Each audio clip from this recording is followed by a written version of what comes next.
Hey,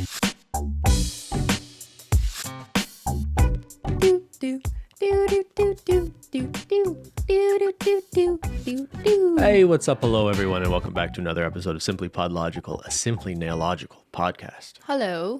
Hello there. Cristine, if people clicked on this video, they probably clicked on something that sounds like clickbait. 33-year-old man retires. Let me tell you our secrets. Have you ever gone down those YouTube rabbit holes or get those ads? Oh, yeah, I see those all the They're time. like, Let me teach you how to make money without doing any work online. $2,000 a day. Click here now. Yeah. And it's like, if you actually knew the secret, you wouldn't be like selling some You wouldn't course be for sharing it. $4.99 a month on YouTube. Yeah, exactly. Well, that is the secret, to just be that person who sells courses about secrets. Okay, and that's what we're talking about today. No, we're talking about I retired from the government. And I know this is a big part of, I guess, sort of your and our identity is that we are internet people, but we also have our regular 9-to-5 day job life. So I think we thought it was important to be sort of honest about what's going on with our lives. We've had whole episodes on this podcast dedicated to talking about what we do at work, and we've had our boss's boss, the chief statistician of Canada, on to talk about the census. And we've always taken a lot of pride in the fact that we work for the government. So I think this will maybe come as a surprise to a lot of people. So we wanted to sort of like explain why, what's going on, things like that. Yeah, we kind of just want to update you guys. This is a life update video, update. actually. That's story what this time. is. We should be crying in the thumbnail. Shouldn't we just waving money or Where's something? the candle? We need like a candle behind us for the life update. I guess before we say anything, should be super. I almost want to like caveat everything we say that with like we are just incredibly fortunate to be in a position where we can like talk about this at all. Yeah, and we considered like like not talking about it because we don't want this to be. We don't want to make anyone feel bad that they're not in a similar position. Do you know what I mean? So at the same time, though, I really value that you guys value transparency and you do want to honestly know what's going on in our lives. So that's where we're coming from. But yes, like Ben said, we are incredibly fortunate. I could have never dreamed this. If you told me 6 years ago, like this is what our lives would be, I'd be like, that's a good joke. Very funny. So just to be clear, my birthday, March 31st, just last week, was my last day as a permanent employee of StatCan. I put in my paperwork I think there's some debate whether I resigned or retired. We'll get into that in a second. But before we get into it, what's on your other hand? Nail polish. What is that? It's so beautiful. This episode is brought to you by the new Holo Lite Mode collection. You think you're retired, but you're still working, honey. 5 new shifty light multi-chrome polishes in a Cubert retro tech inspired box, available right now at holotaco.com. We're all throwing out ideas, bouncing things around. Guys, the box, Ben is being modest. The box design was influenced by your idea of the Cubert design. Yeah, light mode, gaming, shiftiness, a little bit of tech, but you came up with that concept. You don't have to give me. But it's true. Okay, anyways, I'm very, thank you, Ben. Inspired by quilt patterns. Yeah, but you can shop that. Still got collections. Yeah, we still have the collection box in stock, which is awesome. So it's 5 new shifty, shimmery shades. We're calling them light multi-chromes, but, I think they're just super bright and light for spring. They're kind of perfect for this time of year. And I think they, like, match my outfit and my aesthetic. You look very cute today. I look bright today, and as opposed to dark or dumb. Yes. I look bright. All right. What were we talking about? Where was I? Retiring. On my birthday. My birthday was my last. You turned 34 years old. I turned 34. So I retired like just on the cusp. You retired for your birthday. Was that clickbait planned? title? Is I retired? Well, it's just the fiscal year. The fiscal year end, Ends right? on Yes. March 31st. You were born on like one of the perfect dates. Just like close out the corporate fiscal year end with your exactly. birthday. Yes. And I do also want to be clear that this doesn't mean I'll never work for the government again. It means I'm not taking up a permanent position in the department I was in. I've already sort of intimated and had conversations with people on my way out where like it was important to me not to burn my bridges on the way out, so to speak.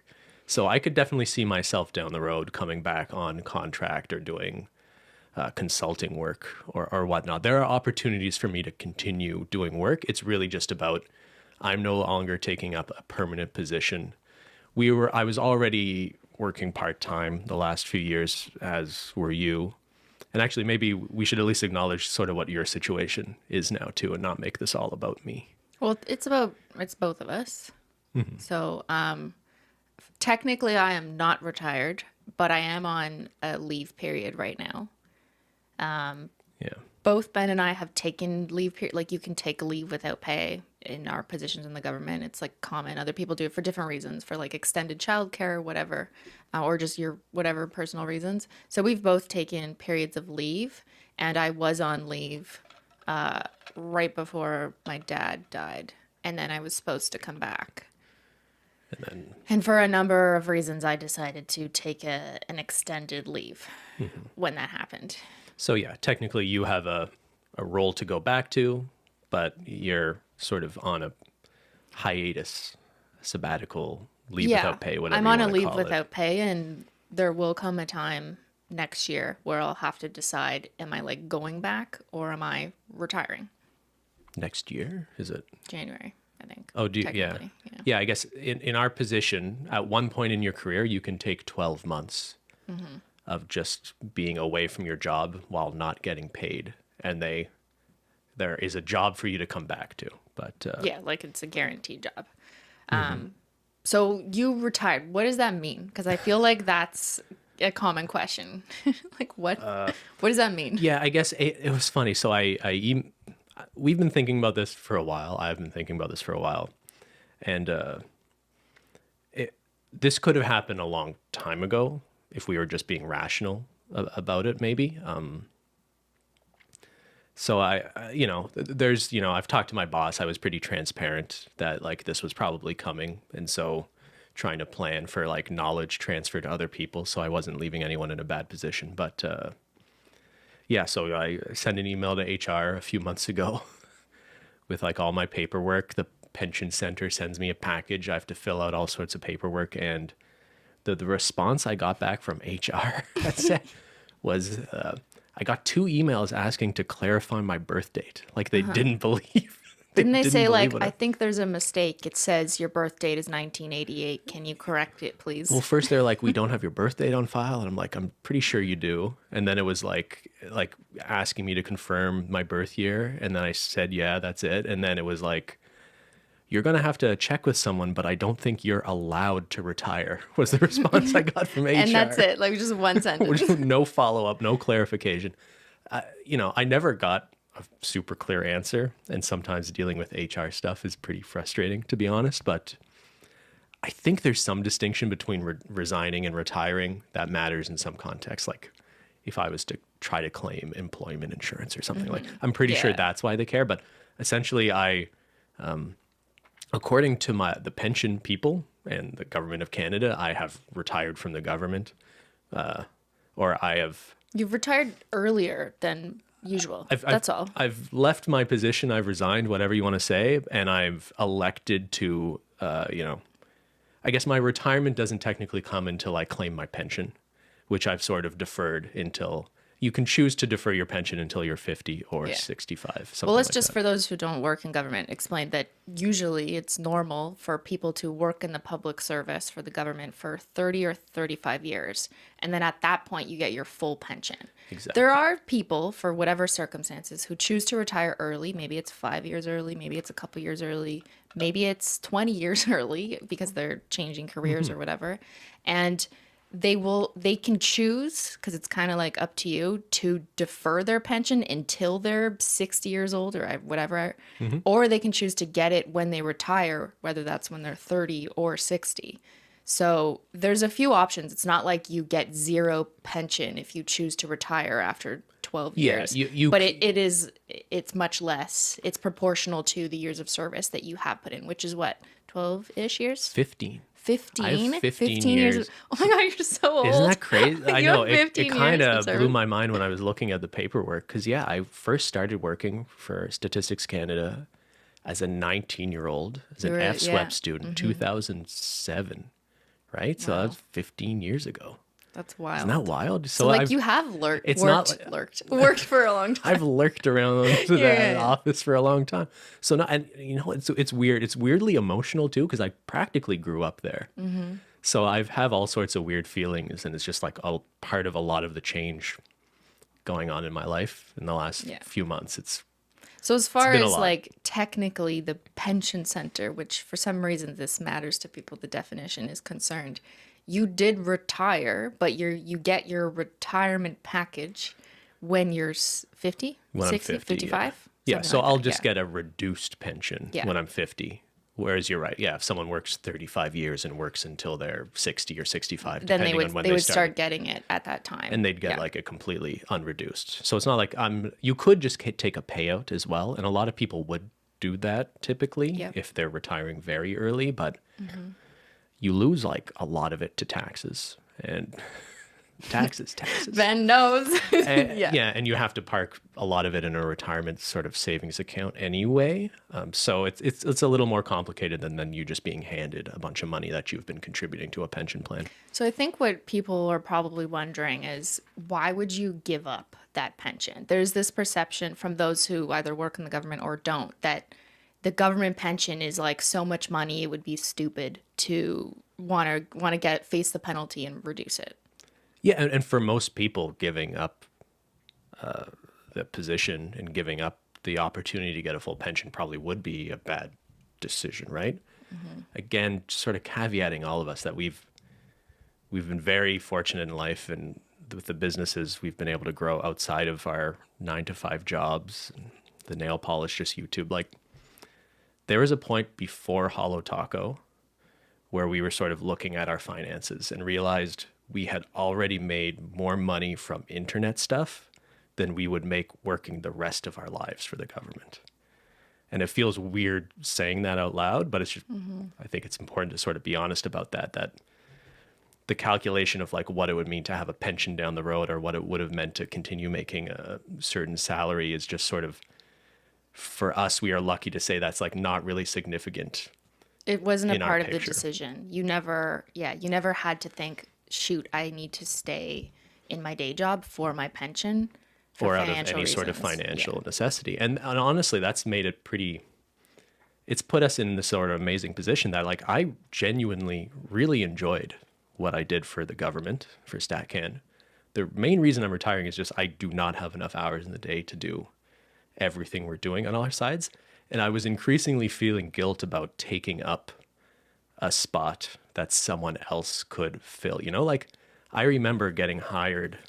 I remember it was hard to get a permanent position in the government. And at the time that meant the difference between like living comfortably or not, being able to afford rent or not. You know, I'm not going to say I was ever in a position where I've had supportive parents. I grew up pretty middle class. I'm not saying like I was ever in that sort of tough a position. No, but you experienced, as did I, the effects of the 2008 recession, where there was we were trying to get permanent positions right after those sort of recessions and budget cuts and things like that. Mm-hmm. So a lot of people in our cohort who graduated around the time we did. Yeah, and I've talked about that too. I spent 3 years as a temper student trying to get a permanent position while they kept promising me one. It took 3 years of that work to finally get it, and I considered that lucky at the time. Right. So in the past few years, as I've been working part-time and taking leave without pay, and it's just sort of increasingly felt to me like it's not really fair to keep doing that at this point if I'm not willing to like really commit to it. And I've had sort of strange conversations with people over the years at work that was like, here's a vacant position, we'd like you to fill it. If I had ambitions to like really stay in the government, you got offered a promotion at some point in the last 2 years. Yeah, or like, and certain moves to other places where I would be like a team lead on certain things, and it's just like, to be constantly turning those things down. And it's like, I'm kind of just taking up a spot here. I would just think if I was like a 23-year-old me trying to get my foot in the door and like have that ambition, it would really bother myself seeing the doppelganger me in the future sort of not really doing it. I just didn't feel right about that. And being part-time for the past few years, which we have been, also makes it harder to give that full commitment to lead projects because you're not there all the time like other employees. So you're already kind of half there. And although you can still get like a good, decent amount of work done, I find that I was actually more effective as a part-time employee because I just like back when we went into the office would like get so much more done in 3 days than you would have in 5. I think a lot of people would really embrace or welcome the 4-day work week, right? Yeah, exactly. There's a reason for that, but yeah, you're right. The COVID, we have to at least acknowledge the whole like work from home COVID situation too, because I'm not sure I've retired yet if we were still going into an office. And I know you feel this even more than me, so maybe you can give your thoughts on it, but like having a 9-to-5 job to go into also really helped give some structure and separation in our lives. Whereas when I'm just staying at home and logging into a computer at our kitchen table, which is where I've been working. The kitchen table. Yeah. And it just feels like I'm trying to focus on work, and I am, but like I look 10 feet in the other direction and I see all the stuff we could be working on for. Or I need your help with something that I was shooting, or there was a phone call that just came up. Right. Or it's all constant. Right here. There's like that physical separation of going into an office space was like way more meaningful than I think either of us realized. I realized it immediately. Yeah, you did. When COVID started, I was actively working on a release for Stackhand. And I could not focus at all. Like, it was awful. And I, like, told my boss. And I mean, everyone kind of felt that. Like, I definitely wasn't alone. And my boss and coworkers were all, like, same. Like, I fucking hate this. Or, you know, some people did like working from home. But I'm someone who's extremely situational. I need my computer and everything set well. And everything, like, sets the mood and the tone for the space for the work I'm about to do. And that's always something I've really enjoyed about going into the office, and why I kept doing it, even though, yes, we haven't needed to work our government job for years, like 3 years ago, 4 years ago. Yeah. If you want to do this mathematically speaking. Yeah. And there's like a social aspect of it too. Like, it's one thing to like be sending emails and Zoom calls with people, but like going into an office for me was also just like seeing other people, being able to walk over to someone's cubicle to just quickly ask them a question. And I think that did a lot for me. That just doesn't happen when you're working from home either. Yeah, it's the physical space. And so I think like we both feel the same way, that trying to do that kind of work from home, at least for me, I was unable to enter the same critical data analytical mindset that I would like go for hours into trying to code and recode something. I can't do it from a laptop on the side of my main desk where I have 3 Mac screens that are covered in all the business stuff that we do. Like I could not do it. And that's why I went on a short leave at some point after COVID, even though I like was still writing a paper and trying to finish things. And but you felt the same, maybe not to the same extent. Like, I think you enjoyed maybe the pace of working from home a little bit more than I did, but I was like, I fucking hate this. I think a lot of people welcome the flexibility, and I think the new normal will probably be, you know, maybe there's an expectation you come into work 1 or 2 or 3 days a week, but then there's the sort of telework opportunities are sort of there. I think that would make a lot of sense. And it depends on the kind of work you do. Like, I did a lot of work with enormous data sets that involved a lot of computational resources. And tried doing that. And sometimes that was frustrating to do on a remote connection. Yeah. And that would drive me a little nuts. But I won't lie, like even describing that at like a super high level, I'm really gonna miss that kind of work. Like, this isn't me being like, woohoo, I don't have to do that job anymore. I genuinely like that job. And I always feel it always really bums me out when I hear people talk about how much they hate their jobs, because I guess I've just been super lucky to, you know, fall ass backwards into pretty amazing opportunities, whether that was my government job, which just, you know, so much of where I've ended up in life, and I think this is true of a lot of people, is just like, I happened to pick the right keyword on a job application. I happened to make a good impression with that hiring manager who may have just hired me because he thought I was good at, like, I could be good on the bowling team for their division. Like, you know what I mean? Like, all these little things landed me in a spot that made so much sense for me.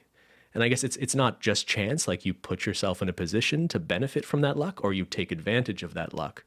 But I have had a lot of luck in ending up where I am, even outside of all like the incredible sort of internet business stuff that people do see in your streams and videos, but also it's given us a lot of opportunities for business stuff that people don't see. That is another thing that takes up a lot of our time outside of work. So yeah, I'll miss the job. I don't know if I'll never do it again. Like I already said, like I could come back on contract as an alumni doing. You're 34 consulting. years old. Like this is so young. And just remember, anyone's life career changes aren't never final. Are never final, right? Like at this age, in this stage of our lives, this is the only thing that makes sense. And maybe we should kind of touch on like the impossibility of our lives over the last few years and why it's kind of led to this. So I've had a few coworkers sort of, ask, oh, so like, what are you going to do now? And it almost like is why do they think that? I don't know. That's a complicated question. So people in normal world who aren't like part of YouTube. Usually when you hear someone's retiring. If you say someone's retiring, you're like, wow, you're going to have so much free time. What are you going to do with your time? You're just going to be lying on a beach when somewhere. they ask Ben that question, it's fine because they don't really know. But, I understand where they're coming from. And that might be a question that some listeners have. They just like get the impression that you've been working 40 hours a week doing data and now you just have nothing to do. Yeah, the truth is, so we were already 3 days a week, which is 22.5 hours a week. And I have been working the equivalent of more than a 40-hour work week with everything else we're doing on top of that already. Yeah. So to me, this is also just, we should really get into this because I think you more than me are known for really advocating for this, you don't have to choose one or the other, the sort of creative artistic side and the more serious work side. And I think that's put us in a position where feel maybe some guilt about this idea of like we can't leave this position maybe, or we really have to keep up both. The truth is you can be like the serious business person with all your internet businesses and the sort of creative artistic expression person through your content as well, without what we do for the government at this point, I would say. And I've sort of lost my train of thought here. What was the question? What was the question? We were asking ourselves questions. But I do think it's really important, and probably a reason why I wanted to make sure that I explicitly express that just because Ben's retiring and I'm on leave and it's possible that I do formally retire at some point, it's not because I don't value my day job. I love the work that I have done and always think there's potential to do more because it's what I love to do. But sorry, there's two trains of thought here. One is our lives in the last few years have become impossible to sustain. And I say that with like a heavy heart and guilt because I feel like I've always, with the best intentions, tried to show people that like, I'm not complaining. I'm doing the work that I love, and I can do multiple things in part to showcase you, viewers and listeners, that like it's a positive role model influence that you can be creative, have fun on YouTube, but also have this serious side, which is true and will always be true of what I think and my personality. But at the same time, I hope people can understand that the amount of work that we put ourselves in the position to do has made it such that in the past year or two, honestly, since COVID started, has made me feel so much more stress that it became impossible to do everything well. And for me, that's the hardest part because as much as I want to, I feel like I'm going to cry, as much as I want to do everything, because I don't want to give it up for like selfish mental reasons that like I can do this and I can do this too. Yeah. I I felt myself not doing it good enough, especially at Stack-Can, and I feel like bad. So I did take periods of leave because I knew that's better for your employer if you just like, I'm going on leave so that, they have other resources. Everyone in the government is replaceable. Yes, definitely. And they design it that way on purpose because like they'll be fine, they'll be fine. Imitatable, maybe not replaceable. No, everyone's replaceable. That's literally the point. It's fine. We're all cogs, whatever. But I felt like I wasn't giving my full. You weren't doing the job you knew you could do. The effort I put into the papers, my papers in the past was like, I'd think and dream about them at night when I went home. And that's what made a good output for me. And I didn't have the mental space to do that because I was making videos and running a business and everything else that we do on the internet that you see. So I felt guilty and had to accept that I have to take some time in order to do some things better. And also not feel bad. So that's me. Do you feel the same? That was beautifully put, Chris. And as much as we really celebrate you as like a role model for all of the things you do, we also don't want to idealize this or put you on some pedestal that expects you to work 3 full-time jobs at the same time. That's not fair to you. And that's also not a realistic thing to portray to the audience, honestly. No, but it really doesn't change the way that I value and will still continue to advocate for, you want to pursue a serious career in university or whatnot. Like my scholarship is literally designed to reward people who have creative interests outside of their academic pursuits. Yeah. I want to still encourage that. And I don't think my time off or whatever changes that. But there's healthy ways of pursuing that doesn't involve working 90-hour weeks. I guess that's the point I'm trying to make here. Yeah. So it's a balance of those things. And also this might sound strange, but like being on the internet is mostly a young person's thing. You don't see many people in their 30s and 40s really thriving in social media careers, right? What are you talking about? I'm not saying that's a rule, but like I honestly think there's something, that sort of energy you have as, hey, maybe you're in university right now. Undergrad students. You're an undergrad student, you're in college, and that feeling of being like, oh, this paper, I need to get this paper into the office by 6 a.m. to the Dropbox, and I'm going to stay up all night writing that, writing 12 pages on Foucault or something. Like I can relate to that. And I'm going to go to all my classes and do my sports after and then go home and study. Yeah. Exactly. So like you kind of need to be living how we've been living and working how we've been working. It's been like a university We've kind of been carrying that energy with us. And that's one thing to do when you're like 24. It feels really different to be doing when you're 34. But we are still doing that. It's just diverted into different things. Like we are still basically living morning until night working. We've just eliminated some work that was no longer realistic. Yeah, and I'm hopeful that at least some of that translates into non-working time. Like I don't only dream of labor. I dream of reading books and vacations and spending time with people. And I really feel like I'll only speak for myself, but I've sort of dropped the ball and not been like a great friend to people, or I haven't invested as much time as I should in relationships that are meaningful to me in the last few years.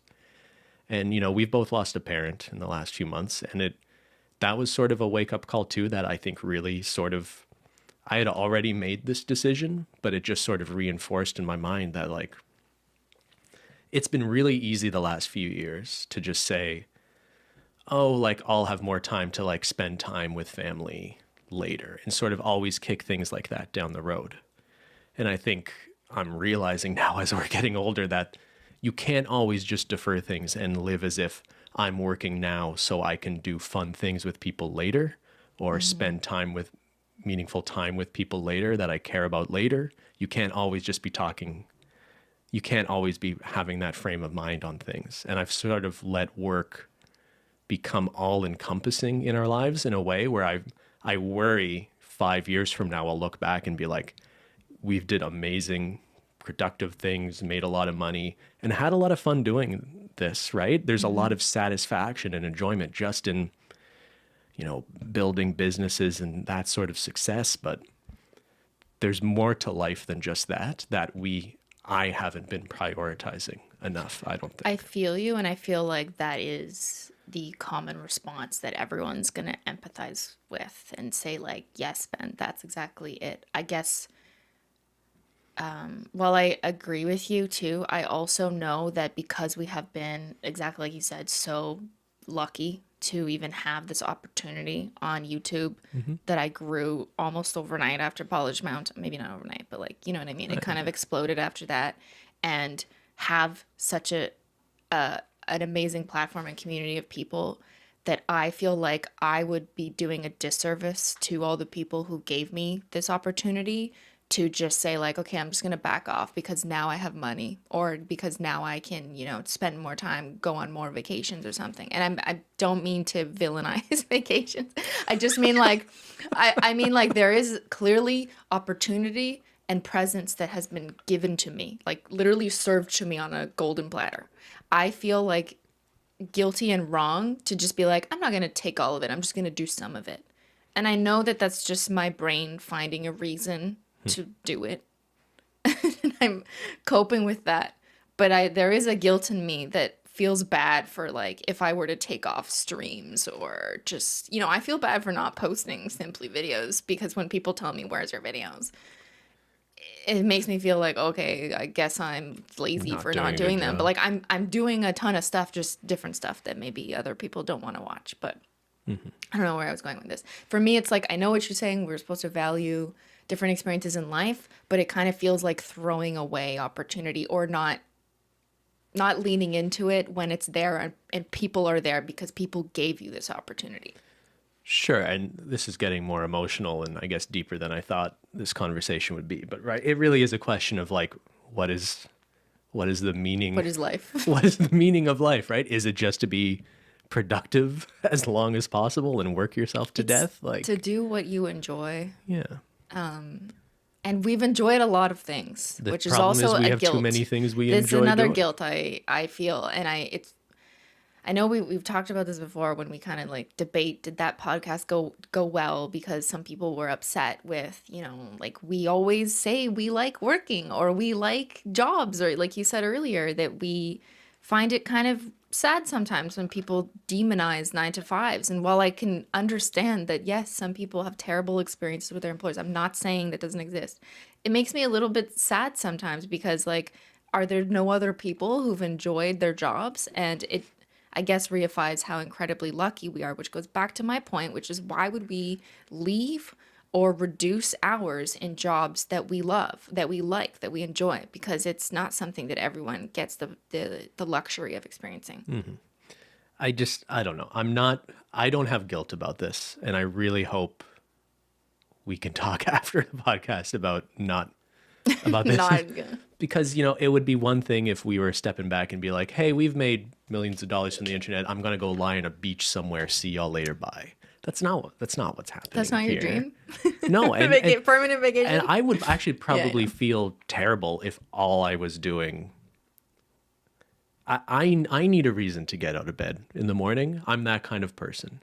And I think a lot of people are too. I think the meme is people who hate their jobs and wish they could just stay home playing video games all day. I understand that's kind of like a sort of... Well, it's like that. I don't think that's true. I don't think most people are really like that. Well, it's the question that people always ask, like, if you won the lottery, what would you do? And the common answer is, oh, I'd quit my job and just like travel the world. But I don't know if that's true of most people. Yeah, I think more people say that than actually feel that way. But maybe I'm out of touch, right? Maybe I've no appreciation for how many people work jobs that are just absolutely soul-crushing, terrible, and not rewarding. Or I can understand, hey, if you win the lottery, you quit the job you hate, but then you have the luxury of being able to find a job that you love more, and it doesn't have to be about making, a living wage. So that's where I understand that, it's not just about like quit and then fuck off. It's quit the thing that you hate, that you're only there because you need that paycheck, and find a new job that you don't need for money. Yeah. Yeah. That is my hope for everyone in life. Yeah. So for me, it really, how do I see my life being after this. I don't think I'm going to have a bunch of extra time I didn't have before, to be What are you honest gonna with do? you. What do you do, Ben? Maybe I think that there's kind of this misunderstanding. People don't really know what you do because they don't see it. So if they don't see it, it doesn't happen, right? Yeah, no, I don't know.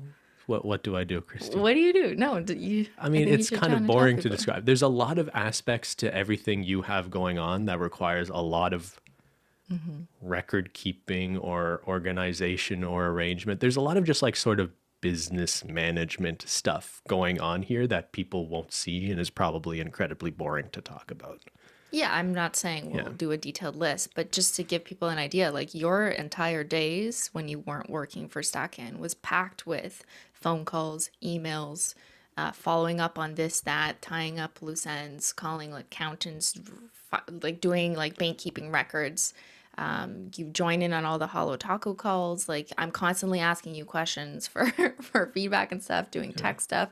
Like your day is constantly full with stuff too that I don't think there's people a lot realize. of stuff you do where we worry that if you're the only set of eyes on it too, like I'll often participate in things with you just so it doesn't feel like everything's falling on your shoulders too. It always helps to have someone to bounce things off of. And So, we yeah. do that a lot. Like over dinner, we'll be talking about like shade names. So I'm like reluctant to talk about it because I don't want it to feel like I'm trying to take credit for like You're not. create. Just this Cubert box design. No, I'm just kidding. Yeah, you just yeah, I'm probably more involved in the creative process of a lot of your stuff than people would realize too. Yeah. And Not I'm just okay creative, being but business, sure, and sort of all of it, I guess. and is the even point, my streams. A lot of the behind the scenes, setting up the new computer, specking out the new computer. That was all Ben. That all took a lot of time to figure out. And you did that. I did not. Because I'm like, I don't have time. Just get me a new computer. Yeah. And you spent a lot of time in research and, getting it and setting up. But it's like a bunch of little things like that sound really mundane. But when you add them up all together, that's your entire day and night. Yeah, and there's also an opportunity to be doing more of that. Yeah, we're not kind doing of like enough. You implied. We haven't been doing. We were doing so much. We're not doing the best job we could be like doing this of podcast, a lot of things. We have like no sponsors because we just don't have time. Do I have time to get sponsors? Maybe, maybe there's an hour of the day. If we want to, I could now. Yeah. It's just a question if we even want to do. Right. Yeah. It wasn't a priority. I'm not saying like we Yeah. were failing on that. It's just like one example that's tangible of like things we were not picking up all the pieces on. Yeah. And there's also just, I don't know, you could probably sense I'm reluctant to talk about it, but we have things going on in our life that aren't for the internet that are also taking up a lot of our time.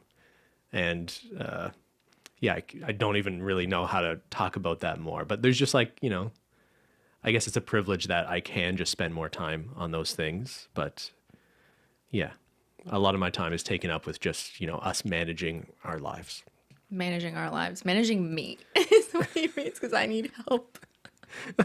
I just mean like cleaning the house, right? Just cleaning. Who cleans Honestly, no one fucking cleans the house. No one like cleans no the one house. fucking like it sounds so stupid, but we never clean the house. Like I do it like once every 6 months. That's not I true. just go crazy. I'm like, fuck it, I'm vacuuming today or I'm cleaning out the fridge. You just need more robot vacuums. No, don't make people. It's No, you implying we like live in filth. No, like we clean, just not nearly as much as we should. We clean when we have to, which is like not good.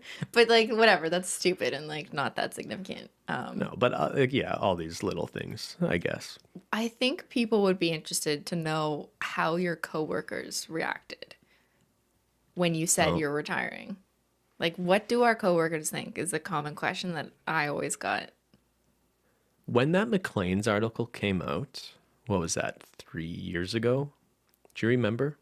Cristine did a profile with McLean's, Which is like a big magazine, Canadian magazine in Canada, where like that person, like in the first few paragraphs, I think referenced some estimates of how much money you had maybe made.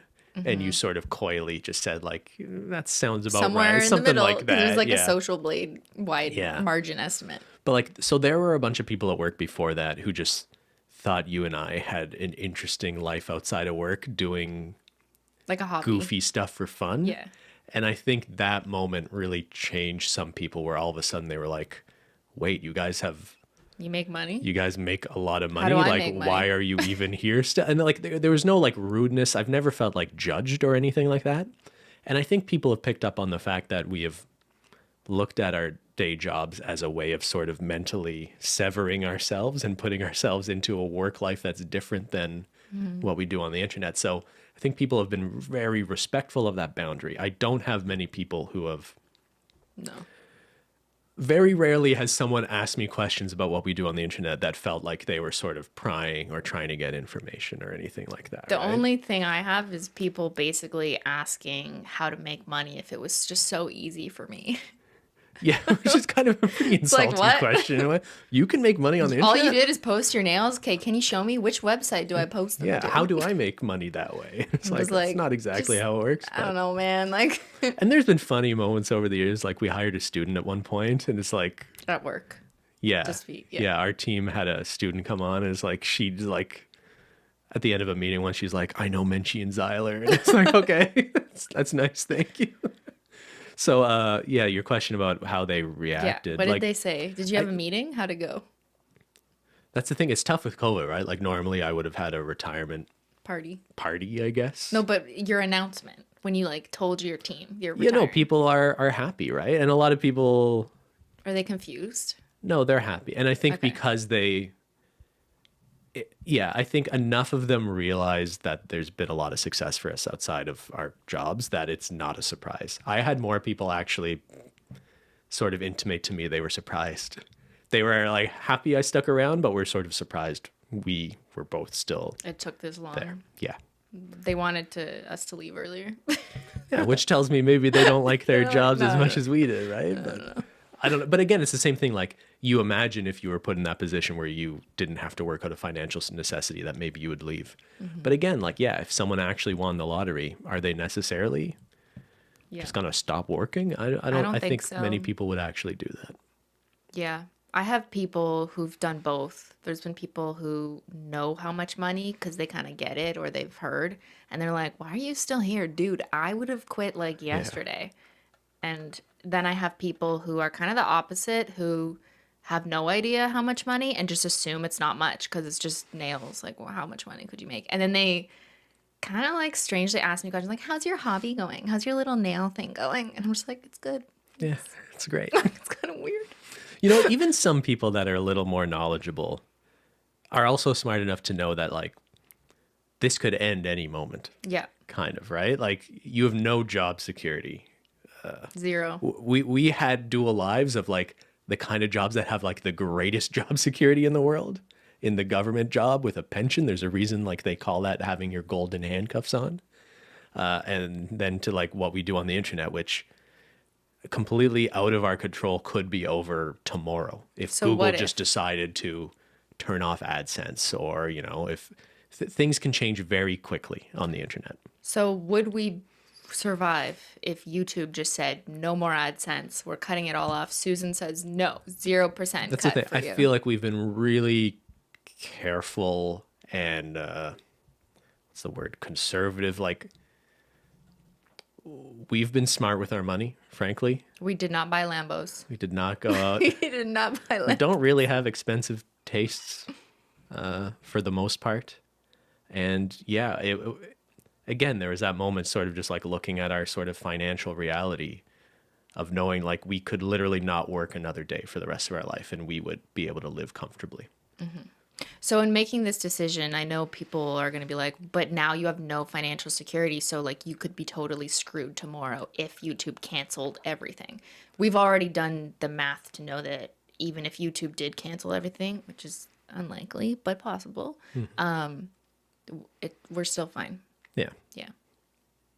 Which is like a crazy thing to say out loud that I imagine some people are going to be like shocked to hear this and then they're going Or to find that like obnoxious. or find it annoying or Yeah. hate it. Yeah. But yeah, I also for some reason am sensitive to people thinking that I'm making dumb decisions. And I know that's just me and my hang up, but I've always tried to portray a rational mentality when it comes to your own life choices and career choices and me kind of advocating for like what will get you the best outcome that you want not what I want for you, but what you want for you. And I'm just trying to give you guys some context so that you understand like why we're making the decisions we are. And they're all grounded in reality rather than like, you know, a silly off the cusp whim decision because life feels so good now. We're not thinking about the future. We have thought long and hard, probably too much about the future. And maybe like something to point out that I hope people appreciate or is somewhat meaningful is this idea that like when you see what you choose to do online now, whether that's streaming, whether it's investing more time in other businesses, whether it's Holo Taco or whatever you want to do, whatever I want to do. It's nice to know we're doing it because like we genuinely want to do it rather than feeling like we're just doing it to make money or doing it for out of some sort of sense of obligation, I think. Yeah, and that's always been important to me and kind of a message I've told people before, like why I kept my government job for so long. I think I said that in the McLean's article, that I wasn't keeping it, you know, because I needed the money. It's because I really liked what I did. And I also feel, and I still stand by, I worked so hard, as did you, in school and in training and years spent not being permanent to finally get the recognition in that career path to do what we did as crime statistics analyst. And nothing will ever change that set of experience or skills. Like you always carry your resume with you, even if you've changed careers or paths, and it always leaves the door open to go back. Exactly. If we do want to go back to hardcore crime stats analysts. I will not be shocked at all if one day we're talking about you being either back in school or working in some capacity doing sort of research in crime and justice statistics again. I don't think that's unlikely. I don't think we're really shutting a door at all here. I feel like there's so many possibilities for a thesis in sociology that's based on like the new social media landscape. Or like influencer behavior or its effects on followers. What do you want to do? I don't know. I feel like I did my MA, technically it was in sociology with a concentration in crim. And the reason why my thesis supervisor at the time, sorry if this is off topic, but I kind of find it interesting, said like it's good for it to be in sociology and not criminology because it opens more doors for you to do a PhD in either or for you to teach in either. Whereas if I did just criminology, I couldn't do sociology, which is much broader and like you can apply to anything. So because I have an MA in Soc, technically I could go back to do my PhD in Soc and talk about like the sociological impacts of influencer culture from my perspective as an influencer, which is like so fucking fascinating. And with all your background knowledge in the sociology of deviance, that would be perfect for you could tie it into crime. I mean, like, I don't know. Yeah, I'm deviant. I'm abnormal. Yes. What is normal? What's a normal influencer look like? Is it Kylie Jenner? Let's do a content analysis. But like, this is what interests me. And I'm always someone who's looking for the next project, I guess. But it's like projects that I'm passionate about. And I'm not committing to doing a PhD in sociology on this podcast, but like, who knows where we're going to be in 5-10 years. I think like I have a life of really interesting experience. I know people are always constantly perplexed with our story. They're like, you work for the government and you're like this silly nail polish girl. I don't understand. I don't understand how a person does, not that they do both at the same time, but just how that personality type can exist who enjoys both. So maybe there is some room in our future to merge the two. What do you think? Should we link up our career paths? It would be too powerful to bring those two things together. Do you think you would go back to school or work or either of those things now that you're retired? I don't know. I've been retired for like 2 days. Give me a minute to think about it. What about golf? Are you going to take up golf? Yeah. I think I'm going to get into shuffleboard, actually. Shuffleboard. We don't have room for that. Or canasta or like a waffle. What's it called? Waffle ball? It's like tennis, but like the one the old people play. Do you know what I'm talking about? Nope. Someone in the comments. What's the paddle ball? I don't know.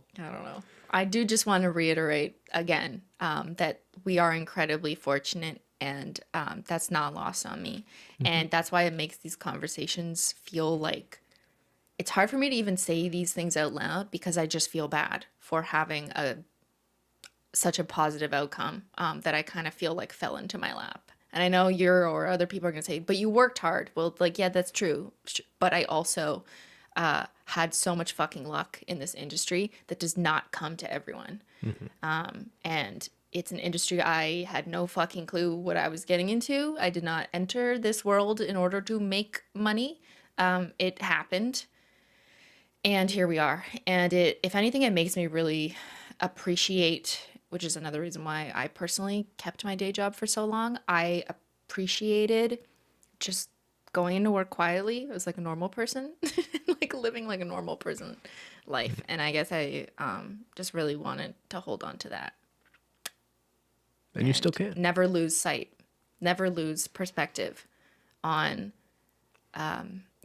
working and why people have to work, and just the day-to-day, what feels like a grind to some people when they wake up and go to work, because you have to, not because and it is a grind. Even if you like your job will probably feel not great all the time. It does feel like a grind sometimes. It is. That's normal too, right? But you're right. I'm glad we didn't. You've sort of talked before about like when you see like some influencer get hugely successful at 18 years old, like it totally screws up that person's perspective on what life is for 99% of people. Yeah. And that's, I wouldn't want that lack of perspective. And we are lucky that didn't happen in large part because I didn't get famous until I was like 26. So I think, I don't know, I could have been a totally different person if I got famous when I was 16. I mean, I like to hope not. I hope that I would have still found a way to have a more rational head on my shoulders. Yeah. But like, who the fuck knows, Sometimes when you're a kid and if this thing happens to you, you don't know what to do with it and you just kind of go where it takes you. But I think we had the privilege of being older when we first experienced the success to kind of be more grounded in how we were going to handle it moving forward. And sometimes I think about the opposite of, what would have happened if your nail art blog was just a blog you did for fun that no one ever read or cared about. Do you fantasize about a parallel? What would our life look like? And what's actually really comforting to me is I think we'd be fine and happy and we'd be together. We'd both be working and maybe we'd be dealing with some more real people problems. But, I think we would have been okay with that too. And that sort of it grounds everything that's happened in the last few years to me, knowing that we would have been okay. I hope to everyone who's watched us and judged us for the past few years that we've never taken any of this for granted, because I feel like that's really important to me. I want to be a positive role model. I never thought that was my duty on earth, but like now that I am, I don't want to be a negative factor where people, think that I'm a bad influence on others or showcasing how to be irresponsible. I want to be a good influence ultimately on people's lives. So I hope that I have done an okay job at remaining grounded and realistic and still honest. So that's why we are having this conversation, is to be honest and transparent. Comment down below if you think Cristine is honest, grounded, and transparent. If I'm canceled now. Cristine's canceled. Yeah, no. And all of this really comes from how supportive. None of this exists without the people community on the other side of the camera. Yeah. So I feel like I just want to get this off my desk. You too. I mean, this is about your retirement, but yes, it's a story of both of us. It's about our lives. The story of our lives. This is like reflection time at the end of Simply videos, except it's an hour and it's our own podcast. All right, retired boy, any last words? Well, I just think, as much as I'm still going to be working, there should be at least 5% of my time now dedicated to planning our next vacation, right? Oh, yeah. Just Is that 5%? A good amount? Just 5%. And, maybe that's just a podcast, I'll pitch vacation ideas to you, and you'll get to grade them or rank them.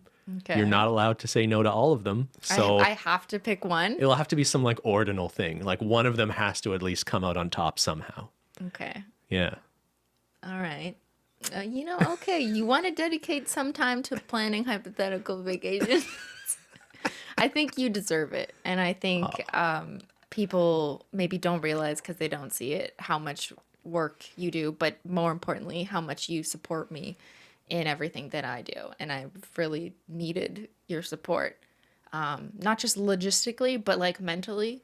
And your support has been so helpful to me, and you do deserve to retire or whatever that means. I don't know. You know, I mean, whatever. It's it's a funny word to use in our life circumstance. I know it doesn't really fit our situation. I get it, but I like the word for you. It suits you. It suits me. You're Thank you for that, Chris. Yeah, and, you do deserve a vacation. You do too. One day. One day. You deserve a vacation more than me. Thanks so much for watching. I hope this was a fun Taco Tuesday for you. This was pretty heavy. Oh, I think it's good. No, it was good. Now we can refer people to this when they have questions. And I'm sure people will have more questions. People are strangely fascinated by government jobs and what we do. And I'm happy. You know, I could talk your ear off about what I did at work because I genuinely enjoy it. Yeah. Well, now can you talk? Because no, you're still sworn to secrecy about like the outcomes. Lifetime NDA or oath or whatever they call it. We've had a podcast before. If you haven't heard it, it's on our channel from last year about like describing what we do in our day job to the extent that we're allowed to explain it. But I could have gotten into more. I'd be happy to get into more detail at some point. Yeah. If anyone's data interested. linkages. Sure. Yeah. Okay. Okay. Comment down below if you want Ben's podcast on data linkage. This is enough for today. Thank you so much for watching. We'll see you next Taco Tuesday. See y'all later. Bye. Bye.